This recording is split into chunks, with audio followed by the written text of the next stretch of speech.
Hi friends, welcome to Sanjana vlogs. 50 சவரன் தங்கம் வந்து சேர்க்கறதுக்கு எவ்வளோ பணம் ஆகும், எதனால் சேர்க்கணும், ஏன் சேர்க்குறோம் அப்படிங்கிறதுக்கான வீடியோ தான் இது. உங்களுக்கு நிஜமாவே வந்து இந்த வீடியோ மோட்டிவேட் ஆகி சேர்க்க ஆரம்பிப்பீங்க. ஏன்னா நான் எப்படி சேர்த்தேன் அப்படிங்கிற ஸ்டோரியை தான் வந்து நான் உங்கள் கூட வந்து ஷேர் பண்ண போகிறேன். இந்த வீடியோ நீங்கள் வந்து மிடில் கிளாஸில் இருக்கீங்க, சேர்க்க கஷ்டப்படுறீங்க, எப்படி பண்ணுறது, எதனால் பண்ணணும் அப்படின்னு தெரிஞ்சுக்கிறதுக்காக இந்த வீடியோ பாருங்கள். அவங்களுக்கான வீடியோ தான் அது. ப்ளீஸ் சப்ஸ்கிரைப் பண்ணி வச்சுக்கோங்க. இல்லை என்கிட்ட ஆல்ரெடி வந்து 50 சவரன் நகை இருக்குது அப்படின்னா உங்களுக்கான வீடியோ இது இல்லைங்க. நீங்கள் ஸ்கிப் பண்ணிவிட்டு போயிடலாம். ஓகேங்களா? இல்லை கஷ்டப்பட்டு நான் சேர்க்கணும், எப்படி பண்ணுறது அப்படின்னு தெரிஞ்சுக்கிறதுக்கான வீடியோ மட்டும்தான் இது.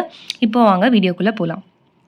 முதல்ல நான் வந்து இதெல்லாம் பார்த்தீங்கன்னா வந்து நான் சொல்லியிருப்பேன். உங்களுக்கு வந்து நான் சிட்டு போட்டு தான் நான் வந்து வாங்கியிருந்தேன். சரிங்களா? இதெல்லாம் பார்த்தீங்கன்னா ஒரு 3/4 சவரன் ஜிமிக்கி இது. ஆனால் இது அப்படியே அட்டாச்சாக வரும். தனியாலாம் வராது. இது ஒரு ஜிமிக்கி தான் என்கிட்ட இருக்குது. சரிங்களா? எங்க டாட்ஸாக இருக்கும். நல்லாயிருக்கும். எனக்கு வந்து ஒரு 2 சவரத்தில் ஒரு ஜிமிக்கி வாங்கணும் அப்படின்னு ஒரு விஷ் லிஸ்ட்டில் இருக்குது. நான் வந்து இது சிட்டு போட்டு வாங்கினேன். மொத்தமாக பார்த்தீங்கன்னா ஒரு 30,000மோ என்னமோ தான் நான் கட்டியிருப்பேன். ஓகேங்களா? என் கல்யாணத்துக்கு முன்னாடி 30,000த்துக்கும் கம்மியாக தான் கட்டியிருப்பேன்னு நினைக்கிறேன். எனக்கு ஞாபகம் இல்லை சரியா. ஏன்னா மாதம் வந்து 3,000 என்னமோ தான் சிட்டு போட்டுட்ருந்தேன். அதில் வாங்கினது தான் இது. ஓகேங்களா? இது வந்து என் ஹஸ்பண்டோடது. இந்த மாதிரி நம்ம வந்து கொஞ்சம் கொஞ்சமாக சேர்த்து தான். ஏன்னா ஹஸ்பண்டுக்கு எங்கள் அம்மா வீட்டில் போட்டதும் வந்து நான் வந்து கோல்டு காயின் கொஞ்சம் சேவ் பண்ணி வச்சுருந்தேன். அதுக்கப்புறம் எங்கள் அம்மாவுக்கு வந்து வளையல் வாங்கி வச்சுருந்தேன். ஸோ அதெல்லாம் வந்து கொடுத்துட்டு தான் நாங்கள் வந்து என் ஹஸ்பண்டுக்கு வந்து வாங்கி கொடுத்தோம். சரிங்களா? ஸோ இப்போ வந்து பார்க்கலாம் எப்படி நம்ம சேவ் பண்ணுறது அப்படின்ட்டு. நகை வந்து முதல்ல நம்ம எதற்காக சேர்க்க போகிறோம் அப்படின்னு நம்மளுக்கு முதல்ல கிளாரிட்டி கிடைக்கணுங்க. ஓகேங்களா? இப்போ சில பேர் வந்து நிறைய பேர் நிறைய ரீசனுக்காக சேர்ப்பாங்க.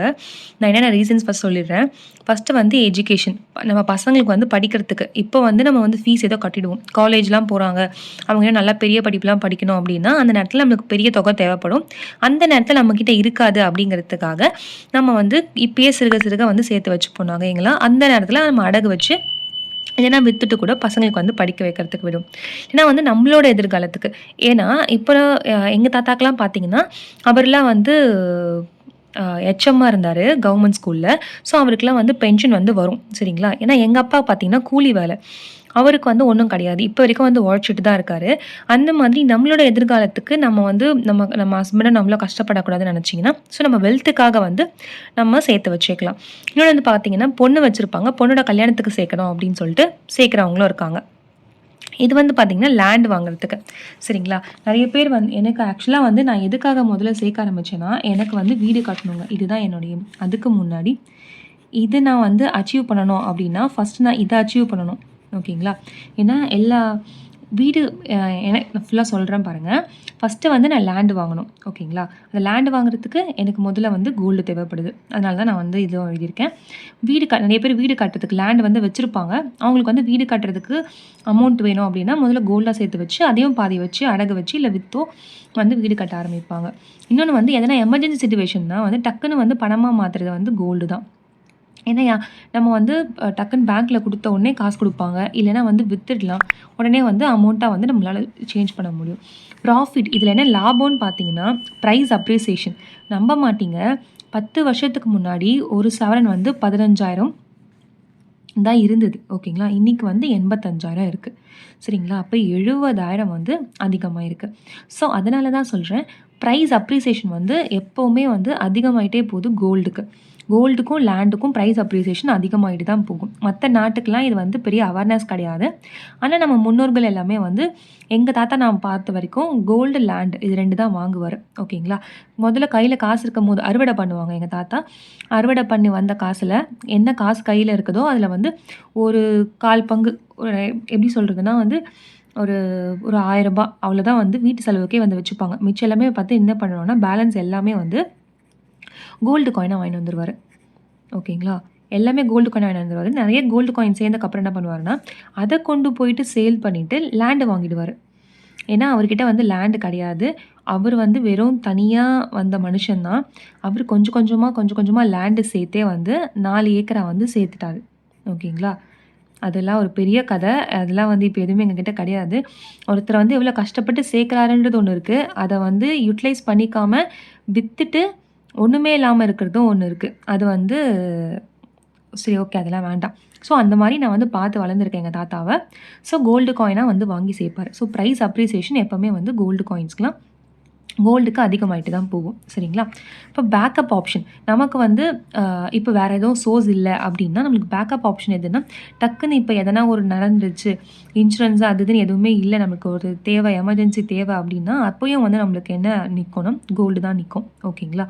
ஸோ டக்குன்னு வந்து நம்ம யார்ட்டும் நிற்காம பணமாக வந்து வாங்கிடலாம். இப்போது நீங்கள் சொல்லுங்கள், நீங்கள் கோல்டு சேர்க்கறதுக்கு என்ன காரணம்னு மறக்காமல் கமெண்ட் செக்ஷனில் இப்போ சொல்லுங்கள். ஓகேங்களா? ஏன்னா இதில் உங்களுக்கு என்ன பர்ப்பஸ்க்காக நீங்கள் சேர்க்க போகிறீங்க, அப்போ தான் வந்து ஏன்னா இப்போ ப பசங்களோட படிப்புக்குன்னா, இப்போ ஒவ்வொருத்தவங்களுக்கு வந்து 3 வயசு 4 வயசில் குழந்த இருக்கும். அவங்க படித்து வரத்துக்கு வந்து இன்னும் ஒரு 17, 18 வருஷம் இருக்குது. சரிங்களா? காலேஜ் போகிறதுக்கு. அவங்களுக்கு டைம் இருக்குது. அதுக்கேற்ற மாதிரி வந்து சேர்த்துக்கலாம். இல்லை வந்து உங்களோட லைஃபுக்குன்னா வந்து அதுக்கும் டைம் இருக்குது. எனக்கு வந்து லேண்ட் வாங்குறதுக்கு, ஓகேங்களா? நான் என்னோடது சொல்லிடுறேன். லேண்ட் வாங்குறதுக்கு நான் வந்து சேர்த்துட்ருக்கேன். ஸோ அதுக்கப்புறமா அடுத்த ப்ராசஸ் தான் வந்து வீடு கட்டுறது. முதல்ல வந்து லேண்ட் வாங்குறது. சரிங்களா? அந்த மாதிரி உங்களோட கோல் என்ன அப்படின்னு சொல்லிட்டு மறக்காமல் கமெண்ட் செக்ஷனில் சொல்லுங்கள். இல்லை நான் இதில் எதனா மிஸ் பண்ணியிருக்கேன் அப்படின்னாலும் கமெண்ட் செக்ஷனில் சொல்லுங்கள். நான் இந்த பர்பஸ்க்காக தான் சிஸ்டர் சேர்க்கணும்னு நினைக்கிறேன் அப்படின்னு சொல்லுங்கள். ஓகேங்களா? ஸோ வாங்க பார்க்கலாம். அப்போ தான் வந்து ஃபஸ்ட் நம்ம டார்கெட் ஃபிக்ஸ் பண்ணணும். என்னோடய டார்கெட் பார்த்தீங்கன்னா லேண்டு வாங்குறது. ஓகேங்களா? இப்போ லேண்டு வாங்குறது தான் வந்து என்னோடய கோல். இப்போ லேண்டு வாங்குறதுன்னா உடனே வந்து காசு சேர்த்து வச்சுட்டு வாங்க முடியுமா அப்படின்னா வாங்க முடியாது. ஏன்னா லேண்டே வந்து லட்சக்கணக்கில் விற்குது. ஓகேங்களா? என்னால் காசு வந்து ஒரு 1000 ஆயிரக்கணக்கில் தான் சேர்க்க முடியும். லட்சக்கணக்கில் சேர்க்க முடியாது. அப்படிங்கும்போது நான் என்ன பண்ணுவேன்னா, ஆயிரக்கணக்கில்னா என்ன விற்குது? அதோட அப்ரிசியேஷன் எப்படி அதிகமாகும்னா கோல்டு மட்டும்தான். ஓகேங்களா? அதனால் நான் என்ன பண்ணுறேன்னா, எனக்குன்னு முதல்ல வந்து ஒரு வீடு கட்டணும் அப்படின்னு வந்து எல்லாருக்குமே ஆசை இருக்கும்ல. நம்மளுக்குன்னு ஒரு வீடு கட்டணும். அதுக்கும் எனக்கு வந்து ரொம்ப நாள் ஆசை. ஏன்னா நாங்கள் வந்து ரொம்ப வருஷமாக வந்து வாடகை வீட்டில் இருந்திருக்கோம். நிறைய வாடகை வீடு வந்து மாறி மாறி வந்து போயிருக்கோம். கிட்டத்தட்ட எனக்கு தெரிஞ்சே வந்து ஒரு 10லேருந்து 12 வீடு கிட்ட மாறிட்டுருப்போம். எனக்கு நினைவு தெரிஞ்சு.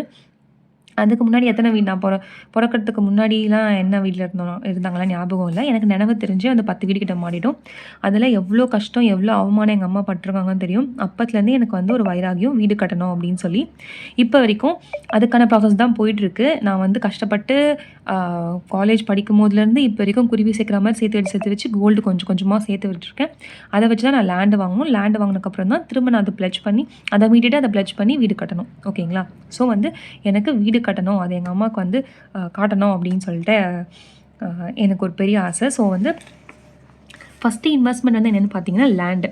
ஓகேங்களா? நான் வந்து முதல்ல லேண்டு வாங்கணும். அந்த லேண்ட் எப்படி நான் வாங்குறதுன்னு பார்த்தீங்கன்னா கோல்டு மூலமாக தான் வாங்க முடியும். ஏன்னா எடுத்தோடனே லட்சக்கணக்கில் என்னால் சேர்த்து வைக்க முடியாது. சரிங்களா? So okay. இப்போது எனக்கு இந்த டியூரேஷன் எனக்கு வந்து லேண்டு வாங்குறதுக்கு எவ்வளோ டைம் இருக்குது, நான் எதுக்குள்ளே வாங்கிடணும்னு பார்த்தீங்கன்னா, நான் வந்து சென்னையில் இருக்கிறேங்க. சரிங்களா? லேண்டு வந்து ரேட் அதிகமாயிட்டே இருக்குது.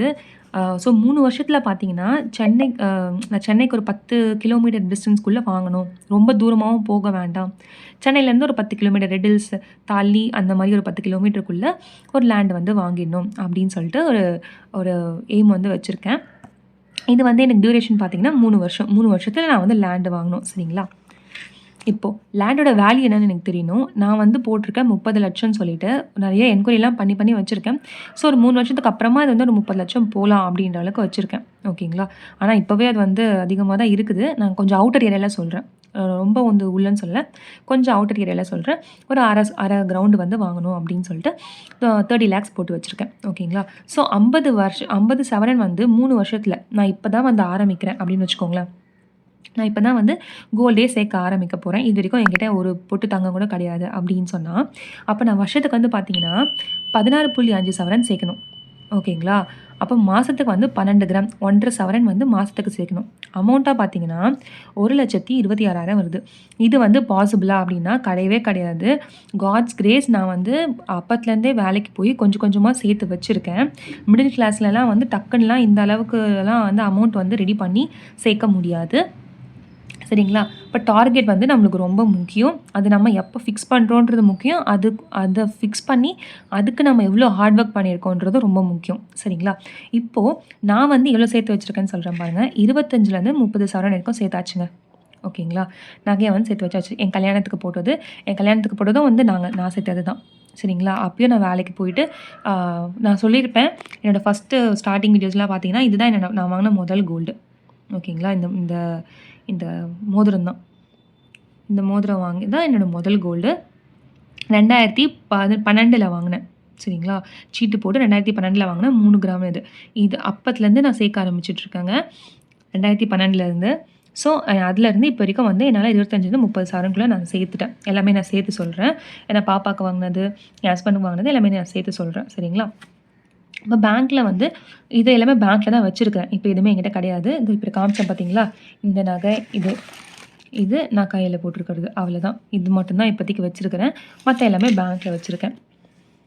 பேங்க்கில் வந்து 6 லட்சத்துக்கு வச்சுருக்கேன். சரிங்களா. இப்போது என்னோடய டார்கெட்டு இந்த 3 வருஷம்னு சொல்லியிருக்கேன்னா, நான் என்னோடய பெர்ஸ்பெக்டிவில் சொல்கிறேன். நான் கொஞ்சம் சீக்கிரமாக ஆரம்பிச்சிருக்கேன். இவ்வளோ சேர்த்து வச்சுருக்கேன். இப்போது என்னோடய டார்கெட் இப்போ கரண்ட் டார்கெட் அதாவது அது வந்து லாங் டேர்ம். வீடு கட்டுறது லாங் டேர்ம். இப்போதைக்கு இந்த 3 வருஷத்தில் என்னால் என்ன பண்ண முடியும், நான் எவ்வளோ பண்ணணும் அப்படிங்கிறது தான் இப்போ கரண்ட் டார்கெட். ஓகேங்களா. இப்போது பேங்க்கில் இருக்கிறது 6 லட்சம், அதுவும் வந்து அடைக்கணும். அதுக்கப்புறம் 10-15 சவரன் சேர்த்து வைக்கணும். இந்த 3 வருஷத்துக்குள்ளே இது 2மே நடக்கணும். ஓகேங்களா. இது நடந்தால் மட்டும்தான் என்னால் லேண்டு வாங்குகிற ப்ராசஸ்க்கு போக முடியும். சரிங்களா. இப்போ நான் என்ன சொல்கிறேன்னா, இந்த 10-15 சவரன் வந்து நான் வந்து நகையாக வந்து நான் வாங்குவேன்ன்றது டவுட்டு தான். ஏன்னா வந்து காயினாக தான் வாங்குவேன். அப்போ தான் வந்து டக்குன்னு அதை விற்றுட்டு அந்த நேரத்தில் லேண்டு வாங்குறதுக்கு யூஸ் பண்ணிக்க முடியும். முடிஞ்ச அளவுக்கு நான் காயினாக தான் வாங்குவேன். சரிங்களா. ஒரு வேளை அந்த காயின்லாம் வந்து வச்சுருந்து எதனா ஒரு கடையில் ஆஃபர் போட்டு வேஸ்டேஜே கிடையாது அப்படின்னு சொல்லி ஆஃபர் போட்டிருந்தாங்கன்னா, அப்போ நான் என்ன பண்ணுவேன், அந்த காயின்லாம் கொண்டு போய் கொடுத்துட்டு அதே நேரத்தில் நகையாக வாங்கி வச்சுப்பேன். ஏன்னா வந்து பேங்க்கில் வைக்கிறது வந்து நமக்கு சேஃப்டி தான். ஓகேங்களா. ஸோ ஒரு சவரன் வந்து 1 லட்சம்னு வச்சுருக்கேன். 3 வருஷத்துக்காக சொல்கிறேன் நான். அதனால் அப்படி நினச்சிக்காதீங்க. நான் வந்து 3 வருஷத்துக்குள்ளே எப்படியும் அது போகாமலாம் இருக்காது. ஏன்னா ஒவ்வொரு நாளைக்கும் அவ்வளோ ரேட் ஏறுது. அதனால் ஒரு சவரன் 1 லட்சம்னு வச்சு 10 சவரன் வந்து 10 லட்சம். ஓகேங்களா. நான் 10 சவரன் சேர்க்கணும் அப்படின்னு டார்கெட் வச்சுருக்கேன். ஸோ மொத்தம் வந்து பார்த்தீங்கன்னா, இந்த 10 லட்சம், இந்த 6 லட்சம் மொத்த ஒரு வட்டியோட பார்த்து 17 லட்சம்னு வச்சுக்கோங்களேன். இப்போ இந்த 17 லட்சத்தை மாதமும் டிவைட் பண்ணிங்கன்னா 47,222 ரூபாய் நான் வந்து எடுத்து வைக்கணும். 3 வருஷத்துக்கு ஒவ்வொரு மாதமும் நான் எடுத்து வைக்கணும். ஓகேங்களா. 25,000 நான் ஆல்ரெடி எடுத்து வச்சுட்டேன். கோல்டுக்கு பேங்க்கில் வந்து கட்டணும்னு சொல்லிட்டு. மிச்சம் வந்து 22,000 இருக்கா. அது வந்து இந்த 22,000 நான் வருமானத்தை வந்து வர வைக்கணும். ஓகேங்களா. அதுக்கான வேலையை தான் பார்த்துட்டு இருக்கேன். அது ஃபுல்லாக சக்ஸஸ் ஆனால் அதுக்கும் நான் வீடியோ போடுறேன் அப்படின்னு சொல்லியிருக்கேன். ஓகேங்களா. அந்த 22,000 வருமானத்தை நான் வந்து வர வச்சுட்டு இந்த பிளானை முடித்து இதுக்கப்புறம் தான் நான் வந்து என்ன பண்ணுவேன், லேண்டு வாங்குறதுக்கு போவேன். அது எப்படி சிஸ்டர் நீங்கள் வந்து 22,000 வந்து வருமானம் வர வைக்க முடியும், அதெல்லாம் பாசிபிளான மிடில் கிளாஸ்க்கு அப்படின்னு சொல்லி நிறைய பேர் நினைக்கலாம். எதுவுமே வந்து நம்ம நினச்சிட்டே இருந்தால் பாசிபிள் கிடையாதுங்க. நம்ம இறங்கி அதுக்காக ஒர்க் பண்ணணும். எதுக்காக சொல்கிறேன்னா, நம்ம வேலை தான் வந்து இருக்கிறதுலே மேஜர் ரோல் வந்து ப்ளே பண்ணும். சரிங்களா. எல்லாருக்குமே தெரியும் ஐடியில் வேலை செஞ்சால் நிறைய சம்பளம் தருவாங்க, நிறைய தருவாங்க அப்படின்னு. ஆனால் ஆரம்பத்துலலாம் அவ்வளோ கொடுக்க மாட்டாங்க. நம்ம ஸ்கில்ஸ் எல்லாமே இம்ப்ரூவ் ஆக தான் வந்து கொடுப்பாங்க. ஓகேங்களா. நான் வந்து எம்எஸ்சி மேத்தமேட்டிக்ஸ் படித்தேன். ஃபஸ்ட்டு பிஎஸ்சி படித்தேன் கவர்மெண்ட் காலேஜில். அதுக்கப்புறம் எம்எஸ்சி படித்தேன். அதுக்கப்புறம் ஒரு டீச்சர் வேலைக்கு போனேன். எனக்கு அந்த டீச்சர் வேலையில் ஸ்டார்டிங்லேருந்து கடைசி வரைக்கும் எவ்வளோ சம்பளம் வாங்கினேன்னு பார்த்தீங்கன்னா 18,000ங்க. ஓகேங்களா. இப்போ நான் ஐடி ப்ரொஃபஷன் மாறிட்டேன். இப்போ நான் ஒன்றும் பெருசெல்லாம் வாங்கலை. ஆனால் இருக்க எனக்கு கண்டிப்பாக ஏறும். எனக்கு அது தெரியும். வருஷம் போக ஒரு 1 வருஷம் 2 வருஷம் போச்சுன்னா கண்டிப்பாக எனக்கு நான் வேறு கம்பெனி மாறினா நிறைய சம்பளம் ஏறும் எனக்கு. அதனால் நான் எதுக்கு சொல்கிறேன்னா, நமக்கு முதல்ல ஒரு கோல் இருக்கணும். ஓகேங்களா.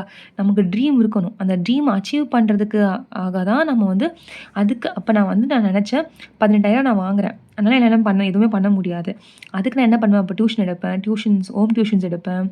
எல்லாமே பண்ணி அந்த டைம்லேயுமே வந்து எனக்கு எவ்வளோ தான் அமௌண்ட் இருந்தாலும் ரொம்ப உடம்பும் கஷ்டப்படுத்திட்டு எல்லாமே பண்ணிவிட்டு எனக்கு வந்து சாட்டிஸ்ஃபேக்ஷனாக இல்லை. ஓகேங்களா. அதுக்காக நான் வந்து நம்ம இவ்வளோ படித்து இவ்வளோ கஷ்டப்பட்டால் என்ன பண்ணுறோம், ஒன்றும் இல்லை. ஏன்னா வந்து நான் நைட்டு 3 மணி வரைக்கும் பேப்பர் கரெக்ஷன் பண்ணுவேன். டீச்சராக இருக்கவங்களுக்குலாம் அந்த வழி தெரியும். அதுக்கப்புறம் தான் நான் என்ன பண்ணேன், ஐடிக்கு வந்து படிச்சுட்டு ஐடிக்கு வந்து மாறினேன். ஓகேங்களா. ப்ரோக்ராமிங் லாங்குவேஜ்லாம் படிச்சுட்டு ஐடிக்கு வந்து மாறினேன். இது வந்து நான் எல்லாருக்கும் வந்து நீங்கள் மாறி தான் ஆகணும்லாம் சொல்ல மாட்டேன். எனக்கு ட்ரீம் வந்து பெருசு. நிறைய வந்து சேர்த்து வைக்கணும். நான் வந்து ஏன்னா நான் வந்து ரொம்ப கஷ்டப்பட்டுருக்கோம் நாங்கள் சின்ன வயசுலேருந்து. அதனால் எனக்கு வந்து ட்ரீம் கொஞ்சம் பெருசு. அதுக்கேற்ற மாதிரி நான் சம்பாதியம் இருக்கணும்ல அப்படிங்கிறது நியாயம் தானே. அதனால தான் நான் வந்து படித்து அதுக்கேற்ற மாதிரி மாறினேன்.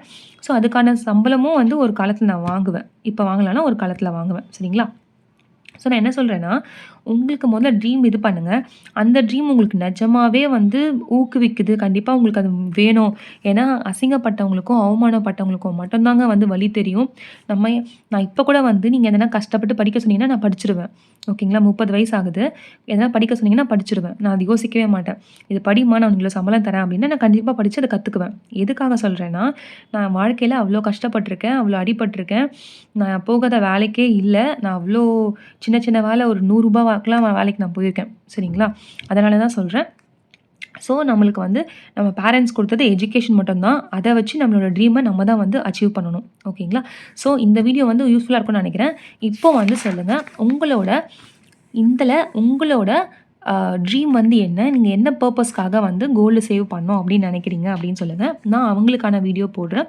உங்களோட டியூரேஷன் என்ன? நீங்க எப்படி சேர்க்கறது? உங்களோட வருமானத்த எப்படி நீங்க அதிகப்படுத்துறது? அப்படின்னு நான் சொல்றேன். ஓகேங்களா? இந்த வீடியோ உங்களுக்கு யூஸ்ஃபுல்லா இருக்கும்னு நெனைக்கிறேன். யூஸ்ஃபுல்லா இருந்துச்சுன்னா ப்ளீஸ் லைக் பண்ணுங்க, ஷேர் பண்ணுங்க. சேனல சப்ஸ்கிரைப் பண்ணி வச்சுக்கோங்க. Bye friends. Take care.